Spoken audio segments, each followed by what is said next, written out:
this kick in here. Okay, so today we're going to be talking about white balance and getting your colors right. That's an important thing for photography with products, people, and things, so making sure you have the right settings on your camera is something we can really easily figure out, and that's what we hope to accomplish tonight.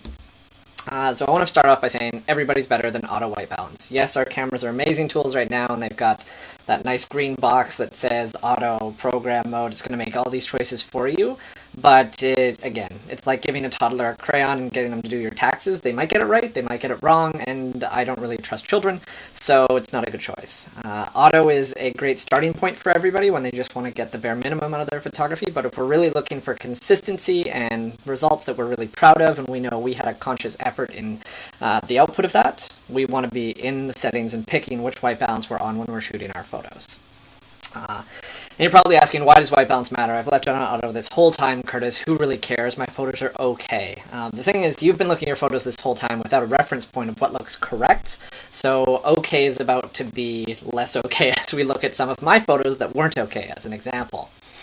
So me, as a beginner, I started off this slide and I said beginner, I'm like amateur.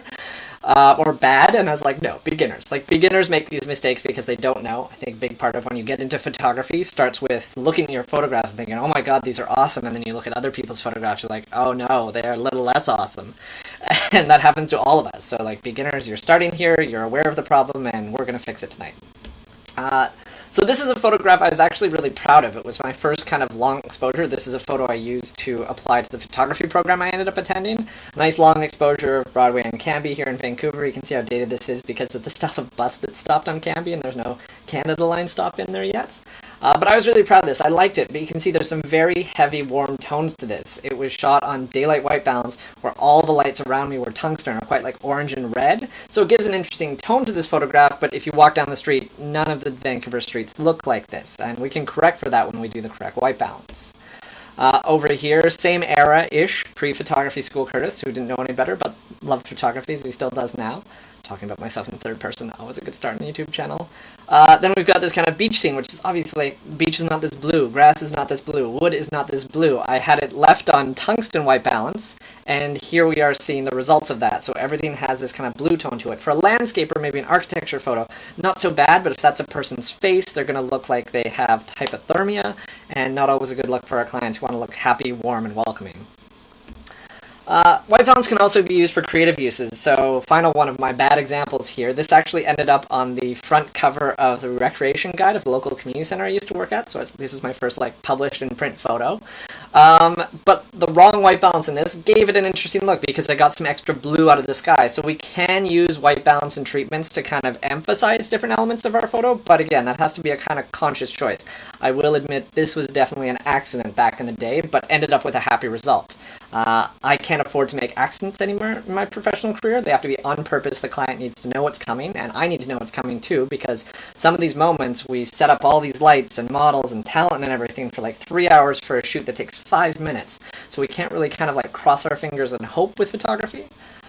Nowadays, if you're a professional and you've kind of gone through the paces of understanding what you need to do with photography and why it matters, is maybe the groom has spent like $3,000 on a bespoke suit and like amazing white dress shirt, cufflinks, a nice watch, custom dress shoes, and all these things, and you can't have weird tones in that because they know what those items look like. They bought them from the store, they've looked at them online forever, they've been shopping for this ideal outfit, and if it comes out looking like purple, fuchsia, whatever, or some kind of color tone that they know it isn't, you really have to come at that with a logical reason, and I can't really justify that to my clients. It needs to look like it does in person when they hold it up in front of their eye.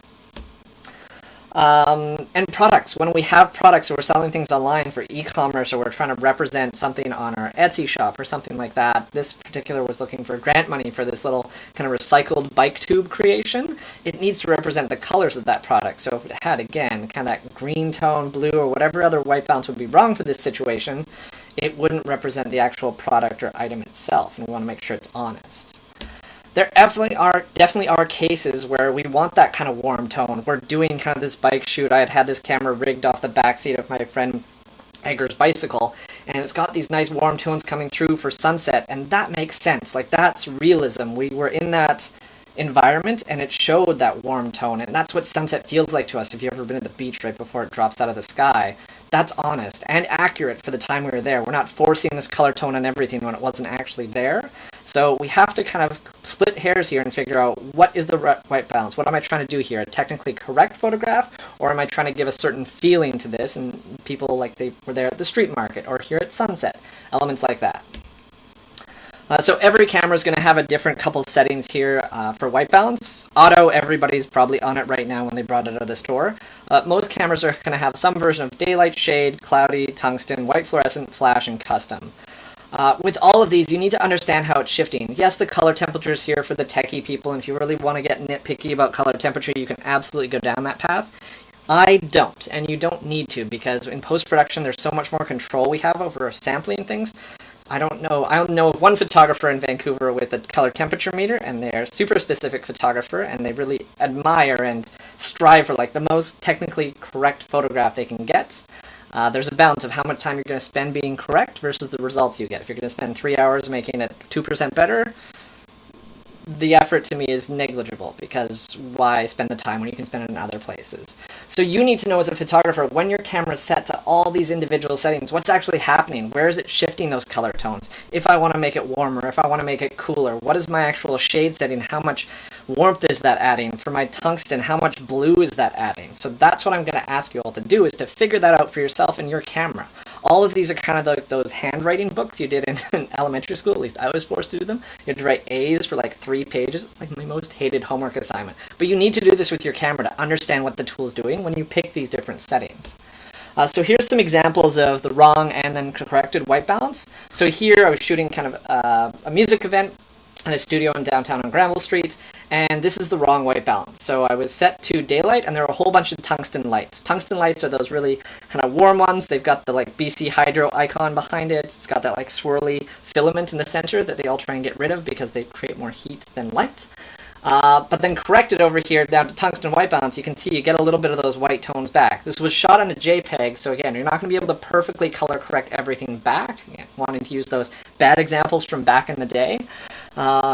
Baking in the correct white balance setting is going to help you have higher quality photography, because once you start to push things around in post-production, especially if it's a JPEG, you're not going to get as good results as if it was in camera. Over here, again, I left my camera accidentally on tungsten before I started the shoot. Mistakes happen. It's too bad. Ironically, the same series of the same music event. And then this is what the shade balance, white balance looks like for it. There's a day and night difference here between those like blue, sad, it looks like a really closed off event, whereas just the simple change of white balance makes everybody seem a little happier, more welcoming, like you'd actually walk into that venue if you were there in person. So that's why white balance matters to clients, people, and also whoever's looking at your photography. Last but not least, again, people are like, oh, white balance, my white balance isn't that off, doesn't that matter? I always find this a funny example. This is the the Transit Museum in New York. I vacation like a maniac. That's a separate aside. So here, daylight white balance, it looks fine. We can't really tell a difference. You would say, Curtis, this looks white balance. But when we put, these are fluorescent tubes in the ceiling here, we flip it over to a fluorescent, like, oh my god, like day and night difference in terms of the color and feel of this photograph. And all of a sudden you understand how far off you can be if you're on the wrong white balance. So daylight example, fluorescent corrected example. So being on the right one really does matter for representing those tones realistically. You can tell if you're off with white balance on your histogram on your camera. So the histogram is seeing that kind of graph of data from blacks on the left to whites on the right, or dark tones and bright tones. Usually what happens when a photo is white balanced correctly is a lot of that data overlaps. You can see the red, green, and blue channels are kind of mountains of information overlapping each other. If there was a big shift over, like the red one, the peak of information was in the middle of the graph, we would expect that to have more red tones, or like shifted a little bit warmer. So if you ever need kind of a gut check and you don't have a big computer monitor to look at, or you can't like review the image and it doesn't look like an objective reference for you, you can always check your histogram. Setting your histogram to show this might be somewhere buried in your custom settings, so you have to double check in your manual to see how to turn that on for your camera. For some cameras, it is just that kind of average histogram you see at the bottom. It's a big spike of data, so you don't always have this, so don't kill yourself hunting for this setting on your camera. But it's another way we check on sets. Like, does this look blue to you? Because everybody's blue is different, but the data doesn't lie. You see a big spike of blue to the right-hand side and everything else is on the left. or just be like, that's not so fun. So finally, homework here for our white balance series, I want you to use all these settings here. So we're going to take a series of photographs of the exact same scene, and you're going to shoot 5 individual photographs with the different 5 white balancey settings you have. They might be called different things, so I'm not going to pick what the names are, but you'll know on your camera. It'll be tungsten, fluorescent, incandescent, daylight, shade, flash, things like that. So what you're going to end up is something that looks like this. So you've got a Polaroid camera, just something simple on a desk. It doesn't need to be some contrived setup. This is just a technical exercise. So you're going to start with a daylight white balance perhaps, go over to fluorescence, over to tungsten, and then do a custom white balance. And you're going to take the exact same photograph, but you're going to see the tone change in all of that, and what happens to your scene. And try and shoot something that you shoot often. If you shoot people, do a portrait with a friend. If you shoot products and things, do a tabletop setup. Things like that, because I don't want you to do an example that you can't use for yourself down the line. So here we've got another example, just kind of like someone on the street, just grabbing their tripod and doing a quick series here. So this is daylight white balance, so we can see everything looks normal. We get a little bluer, that might be shade or tungsten for their camera. Another one slightly bluer. So again, you're going to find what degree of blue you're adding to your photograph with some of these settings, and how much warmth correction there is when you've got things like the other settings on your camera. Okay? So that's a simple quick one for tonight. Hope that's helpful to get you to render your colors more accurately. If you have any questions, always feel free to comment down in the chat or send me a message on Instagram or all the other channels that have links below in the description. Well, thanks so much. Have a good night.